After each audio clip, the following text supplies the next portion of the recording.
Welcome to the Neurokrish immersion. In this episode, we're talking about the brain's tug-of-war of Alexander Luria, the famous Russian neuropsychologist, limbic urges, and frontal restraint. Ask yourself, what makes you, you? The answer lies in ancient brain structures that evolved long before humans could ask the question. These primitive yet powerful systems govern our deepest emotions, memories, and the very essence of our personality, often operating beneath the threshold of conscious awareness. In today's journey through the neuropsychiatric landscape, we will talk a little bit about the prefrontal cortex and its neuropsychiatry of executive function and behavioral control. We'll talk about behavior and the role of the frontal lobe in personality and social cognition. We'll talk a bit about the limbic brain and how it governs emotion, memory, and motivation. And we'll derive insights about Luria and his proposition of dynamic equilibrium. This presentation explores the critical intersection between brain structure and behavioral manifestation, examining how damage to specific regions fundamentally alters human personality and function. One of the most famous stories in neuropsychiatry is of Phineas Gage.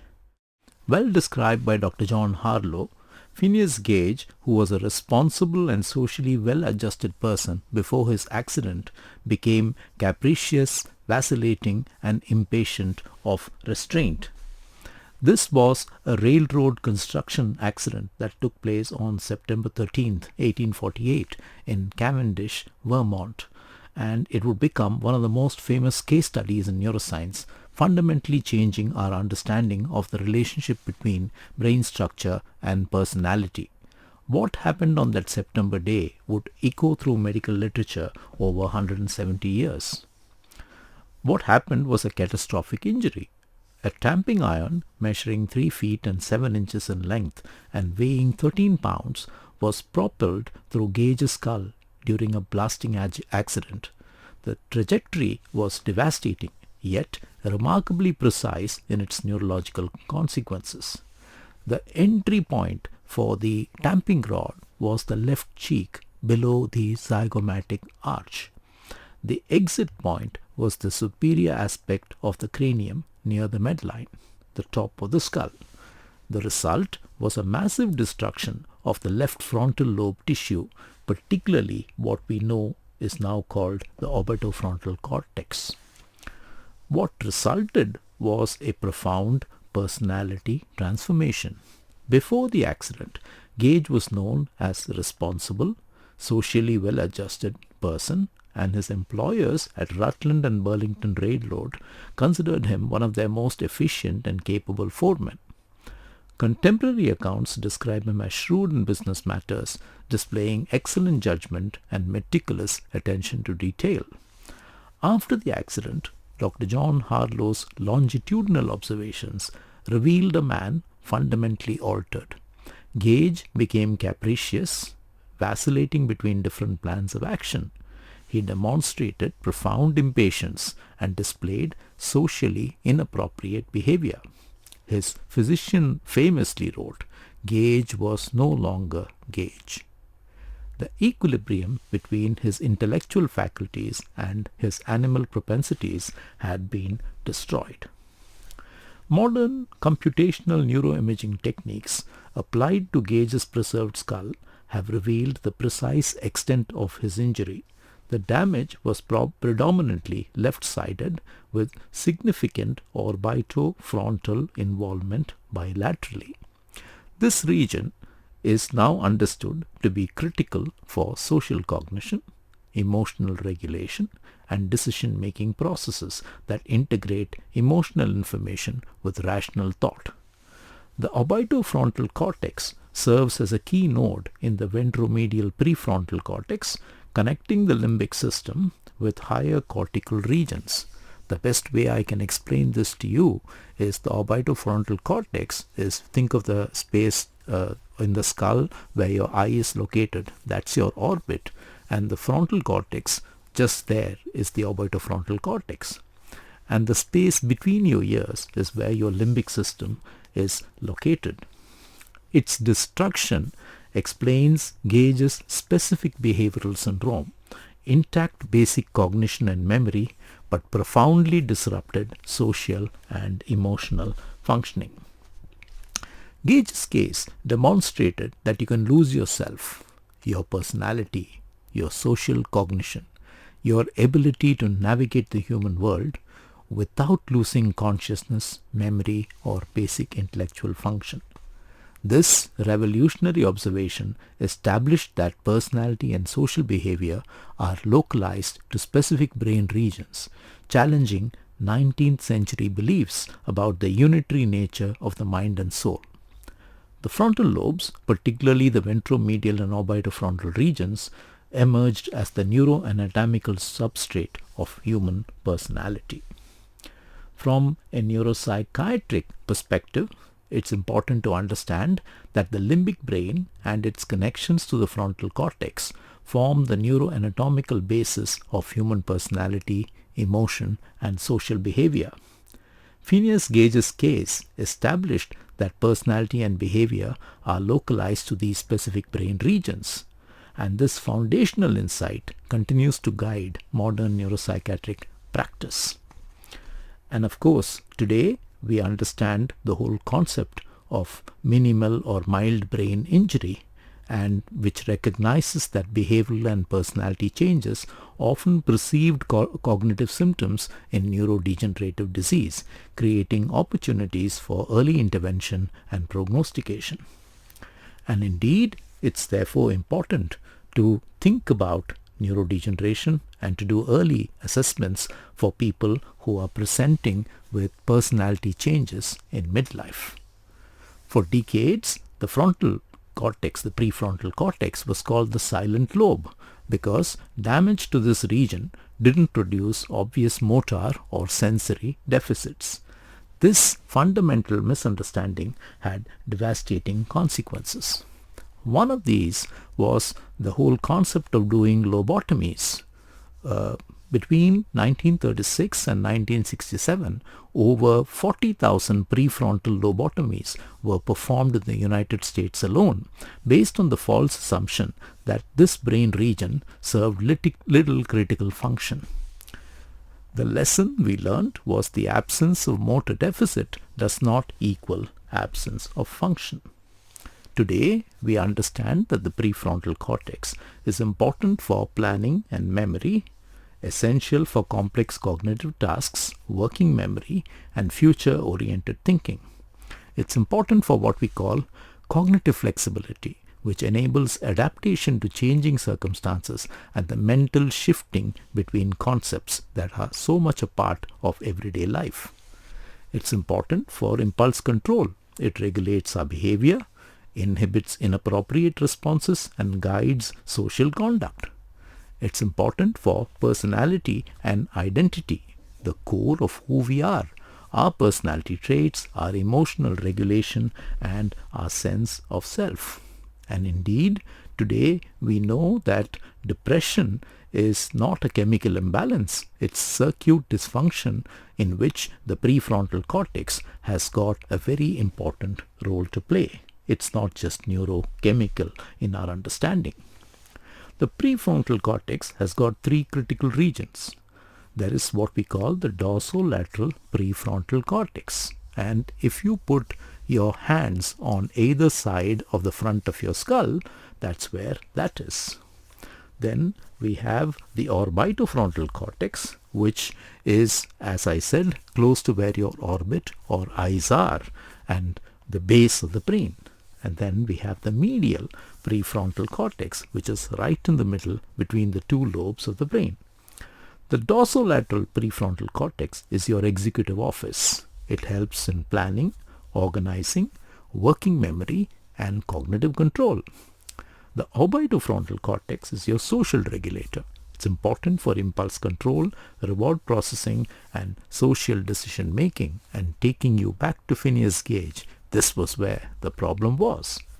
The medial prefrontal cortex is your motivation engine. It's important for motivation, emotional processing, and behavioral initiation.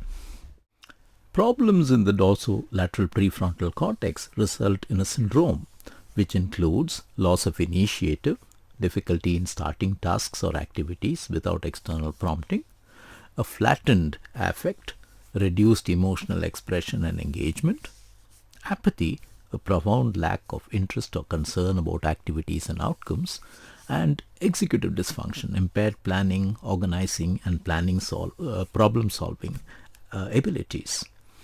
Perseveration, the inappropriate repetition of behaviors or responses, even when they are no longer appropriate, is something that happens as a part of this syndrome. Stimulus-bound behavior, actions being controlled by immediate environmental cues rather than internal goals. For example, if the examiner has left his spectacles on the table while talking to the client with a dorsolateral prefrontal cortex syndrome, the client will take the examiner's spectacles and put them on. This is a form of utilization without meaning. And diminished verbal fluency, an impairment in strategic word search and generation of appropriate responses. When the orbitofrontal cortex is affected, social cognition gets affected. So the person is not able to understand social cues or interpret others' emotions and intentions. There is problem with emotional regulation and modulating emotional responses appropriate to context. There is a problem with reward processing, evaluating outcomes and adapting behavior based on consequences. And there is a problem with impulse inhibition, suppressing inappropriate behavioral responses. And when the social regulator fails, there is disinhibition, a loss of behavioral restraint, acting without consideration of consequences, inappropriate affect or emotion, emotional expressions that don't match the social context. For example, laughing at funerals or being angry during celebrations. There is impaired judgment, repeatedly making poor decisions despite negative outcomes. And there is distractibility, the attention constantly being captured by irrelevant environmental stimuli. And this profound loss of inhibitory control also leads to impulsive risk-taking and socially inappropriate behavior that can devastate personal and professional relationships. This goes back exactly to how we started, what we said about Phineas Gage. The medial frontal cortex, our motivation engine, has many regions. The dorsomedial region, which is responsible for emotional instability, inattention, and abulia or loss of will. The ventromedial region, which is responsible for disrupted social behavior and decision-making deficits, and the anterior cingulate, which results in a loss of will to move or speak despite being intact from a physical capability perspective. And indeed, when the medial prefrontal cortex is damaged, you end up having a condition called akinetic mutism, a state where the patient is awake and aware but exhibits no spontaneous movement or speech. And one of the things that you need to remember is that when this part of your brain is affected, you also have weakness in your legs. You also have urinary incontinence. You lose control over the urine. And this, if you look at the homunculus, the diagram where the brain is represented, the body is represented in the brain, you will understand that those parts of your human body are represented in the medial parts of your brain between the two hemispheres, the medial frontal cortex. And so this is how we need to think about these three areas of the prefrontal cortex. One, the dorsolateral, responsible for executive functions. The second, the orbitofrontal, responsible for social regulation. And the third, the medial prefrontal, responsible for motivation and inhibition.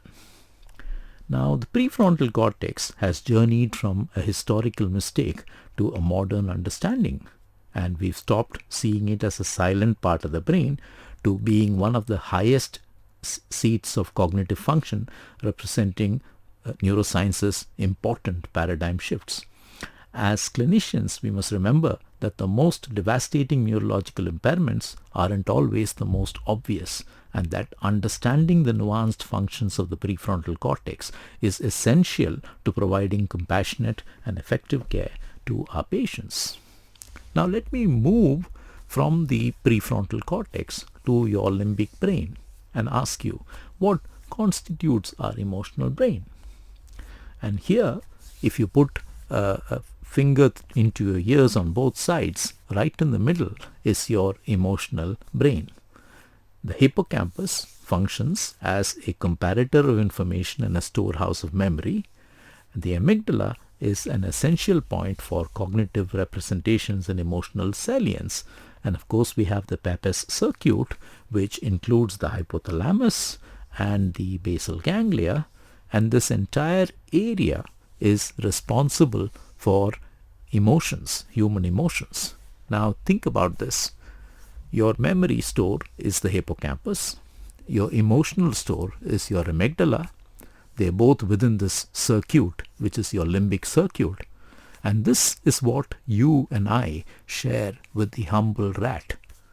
This is the part of the brain, the oldest part of the brain that all mammals have. Now, it's our limbic brain which leads to fight, flight, and freeze responses. And if you're looking at the visual guide, you'll see this beautiful cartoon of the eyes looking at a snake, the information being processed through your thalamus and going to your visual cortex. Remember, your eyes are just physical organs. They don't know what you're seeing. It's your brain that knows what you're seeing. So your visual cortex recognizes that it's a snake. And then, of course, that information is transmitted to your amygdala. And there is an outpouring of emotions which then transmits itself through your autonomic nervous system. Hence, your fight, flight, or freeze response. You either stand and fight the snake, try to beat it with the stick that you're carrying, you run away from it, or indeed, if you're terribly anxious, you freeze. Now, this limbic system is a very interesting counterpoint to your prefrontal cortex. And this was what Luria, Alexander Luria, a very famous Russian neuropsychologist of the yesteryears, talked about. He described 3 functional units which form a foundational framework for understanding how the brain organizes complex behavior. The first unit is the unit for regulating tone. The anatomical substrate is the brainstem and the reticular formation. And again, if you're looking at the visual guide, you'll be able to see unit 1 colored in red. Now, this unit maintains appropriate level of consciousness, arousal, and alertness. And without this foundation, no other cognitive function is possible. Damage to this area produces coma, stupor, or fluctuating consciousness, and the patient is simply off. And I'll remind you about what we talked about in terms of akinetic mutism a little while earlier.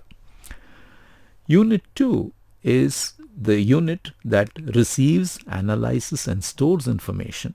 And this is your posterior cortex, the parietal, temporal, and occipital lobes. Again, in the visual guide, you will see this area colored in red. It processes, analyzes, and stores information from the environment and handles perception and memory formation. Lesions in this area cause agnosias. You have a normal vision, but you're not able to recognize. That's an agnosia, a visual agnosia. It also causes amnesia, memory loss, and perceptual deficits. The patient can't receive or retain information. The third unit is for programming, regulation, and verification of activity. And this is the prefrontal cortex and the frontal lobes. The core function is in planning, executing, and monitoring voluntary activity and regulating behavior based on goals and context. Damage to this area produces executive dysfunction, apathy, and disinhibition. The patient can't plan or regulate his actions effectively. Integration is everything. Complex behavior requires all 3 units to function well. and no unit operates in isolation. Even seemingly simple tasks like making coffee or having a conversation require arousal, Unit 1, perception and memory, Unit 2, and planning and regulation, Unit 3, working in seamless coordination. This framework helps clinicians understand why brain damage rarely produces pure deficits. A stroke affecting Unit 2 might compromise perception, but it also disrupts arousal pathways or planning circuits, the clinical picture becoming far more complex. Luria's genius was recognizing that the brain is organized hierarchically but functions interactively. Modern network neuroscience has validated this insight. Complex cognition emerges from coordinated activity across distributed systems. So Luria's particular insight was behavior arises from dynamic interactions and not from isolated regions. The limbic system is responsible for motivation and emotion. The frontal lobes are responsible for planning and control. And the balance between the two is what we see as adaptive behavior. Now imagine that you were a rat and you were listening to this podcast with interest and you smelt something very interesting cooking. You would just leave. You would go in search of what that interesting smell was. As a human, you have the choice. You say, well, I'll go and find out a little later after I finish listening to this podcast, or indeed, let me pause this podcast and then go and check out what's cooking. Now, this ability to plan, organize, manage, modulate, this is the role of your prefrontal cortex. The instinct to go after what's cooking is your limbic lobe functioning well. And therefore, the limbic urge is what provides fuel for action. It drives hunger, fear, desire, emotion. And without it, we would be apathetic and lifeless in our behaviors. The frontal cortex, the prefrontal cortex in particular, provides restraint. It provides the brakes and the steering. It regulates our impulses, enables foresight and social appropriateness.